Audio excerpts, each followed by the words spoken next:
Right, so Caktuz, for those who aren't aware with your music, tell us about who you are, your background, and how you got into your journey into hip hop. Oh man, I started into hip hop on the strength of a cousin of mine. His name is Trevon Calvin Gill, and he was born with muscular dystrophy, and we were the same age.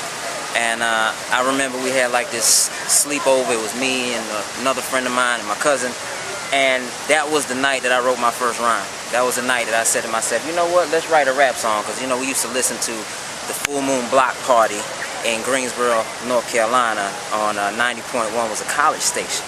But you could get the best of everything from New York to DC to anywhere, LA, whatever was popping, they give it to you, you know what I'm saying? So after, you know, listening to that all night, you know, you get inspired, so you want to write raps and stuff. So me and my cousin started into it and whatnot, and eventually, of course, it was just me doing it, and everybody else was doing it as a hobby, sort of. But my cousin was sort of like the person that everything I did he wanted to do. He sort of followed me and shadowed me, and he died at like 24 from muscular dystrophy, which you know is there's no cure for. And so everything I do, so to speak, because he wanted to, you know, do everything I did, everything I do is living for him, so he lives through me. That's my reason for hip-hop. The other reason is just the struggle of my people. They gotta have theme song for war, so let's have theme song for peace too. Absolutely, absolutely. Now, it's first time in London, but you've come to the UK for the Liverpool Hip Hop Week. Indeed, indeed. Tell us about what you've been doing up there and what people can look forward to for the Liverpool Hip Hop Week. Liverpool Hip Hop Week, first you gotta know, first and foremost, it's the first, alright? And they doing it real big, okay? They got Bashy, which is big out here. So for all my American fans, if you don't know who Bashy is, you better watch. I don't even want to say that, because I don't know if you're gonna have the show, but just check for it. So we got Bashy, we got crazy workshops. I've been doing like a couple workshops this week with just sitting down with some of the kids in Liverpool and some of the youth, and really just getting a real good census of how they feel about their hip hop and how they feel about how they're being represented and their history. You know, the cultural history of Liverpool goes back to the slave trade, and it goes back to the worldwide slave trade. So as Americans, we really got to tune in and listen to see what these youth are really talking about and what's their frustrations and why they feel like, you know, they're not being heard. I walk the streets of Liverpool and there's nobody out. You know, look at this. You know what I'm saying? This is London, right? And it's not like Liverpool is some hick town, right?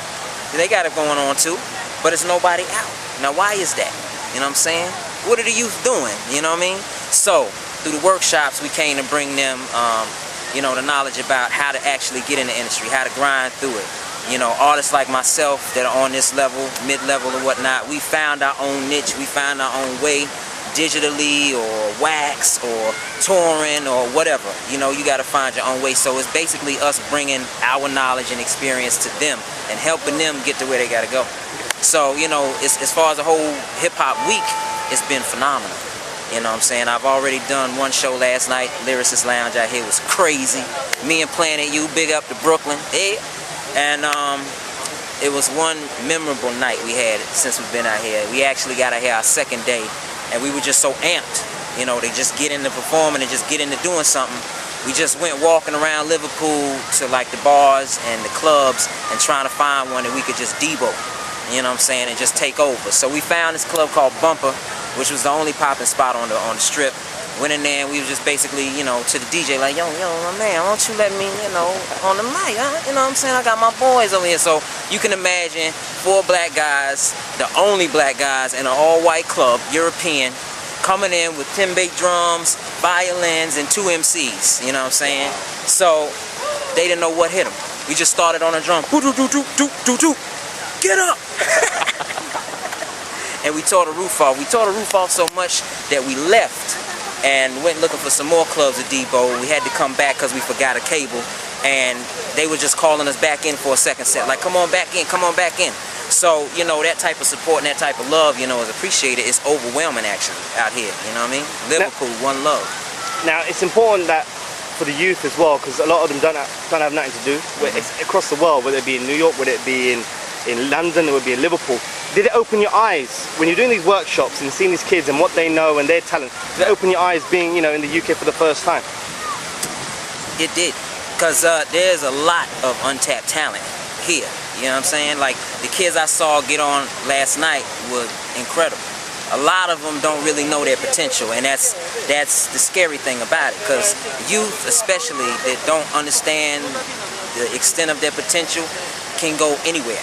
It could go detrimentally wrong. You know what I'm saying? So we as older youth or adults or elders, you know what I'm saying, it's our time to reach back to the youth. We've been concentrating on ourselves for far too long. We got to reach back to the youth. That's why we don't understand what they're doing nowadays. You know what I'm saying? So it just gave me a chance to actually really get in touch with, you know, what they have on their heart and mind. Now, I'm interested by the Carolina blues movement you got. I wanted to ask, do you feel that North Carolina, especially, with the talent that's produced and continues to produce, do you feel it doesn't get the shine it deserves in hip-hop? I don't know. What you think?